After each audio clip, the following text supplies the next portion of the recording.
என்னோட பேர் அபிலேஷா. 2017 இருந்து நாங்க இதுக்காக நடவடிக்கை எடுக்கும்படி நாங்க வந்து நாகப்பட்டினம் கலெக்டர் ஆபீஸ்ல இருந்தே கொடுத்துட்டு இருக்கோம். பொறையார்க்க போலீஸ் ஸ்டேஷன்ல இருந்து எங்களுக்கு கால் வரும், அது அப்படியே விட்டுருவாங்க.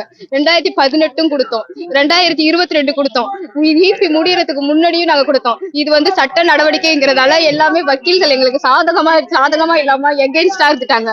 ஒருதலைபட்ச தீர்ப்பு வந்ததாலதான் இப்ப எங்களுக்கு இந்த நிலைமை. இதை பத்தி நான் பல தடவை மனு கொடுத்துக்கிட்டே இருந்தேன். 2022 தான் முடிஞ்சிருக்கு. ஒரு நடவடிக்கை ஸ்டேட் பேங்க் ஆஃப் இந்தியால இருந்த பத்திரம் எப்படி கிரேஸ் ஆசனம் ஆடுச்சுன்னே தெரியல.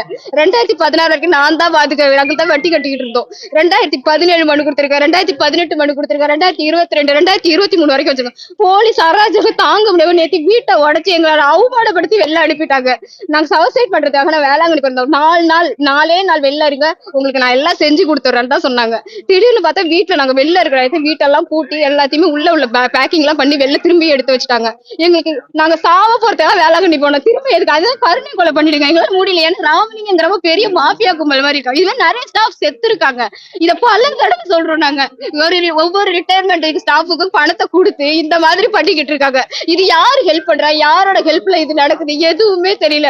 உண்மையிலே அப்பாவுக்கு வந்து ஹார்ட் பேஷண்ட், அம்மா நான் என்ன பண்ண முடியும்? எனக்கு வயசு 31 ஆகுது, ஆனா இன்னும் நான் கல்யாணமே பண்ணிக்கல. எங்க அப்பா அம்மாவுக்காகவே இப்ப நான் இருக்கேன். நான் என்ன பண்ணணும்னு சொல்லுங்க, நான் பண்றேன். கருணை கொலை பண்ணிடுங்க. நான் எல்லாரும் ஸ்டேட் பேங்க் ஆஃப் இந்தியாவை குறை சொல்றதா, இல்ல சப் ரிஜிஸ்டர் குறை சொல்றதா, இல்ல நீதிமன்றத்தை குறை சொல்றதா, இல்ல காவல்துறையை குறை சொல்றதா, யார்கிட்ட போய்க்கிறோம்? இல்ல இவ்வளவு இது நடக்குது, எனக்கு காப்பாத்தி கொடுங்கன்னு கடைசி கலெக்டர் வந்து உங்க கையெடுத்து கும்பிட்டோம். அதுக்கும் நடவடிக்கை இல்ல.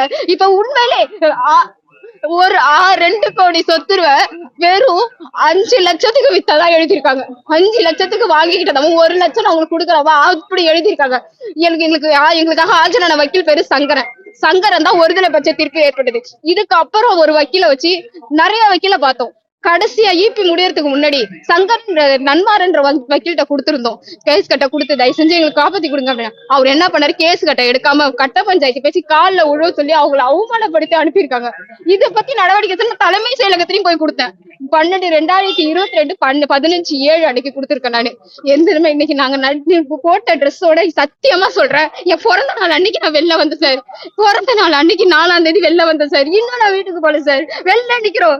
பாருங்க எல்லாம் எவிடன்ஸ் எங்களுக்கு மாதிரி விசாரணை பண்ணுங்க. அதுதான் நான் கேக்குறோம். விசாரிக்க நாங்க கையெடுத்து கூப்பிடுறோம். விசாரிக்க சார்.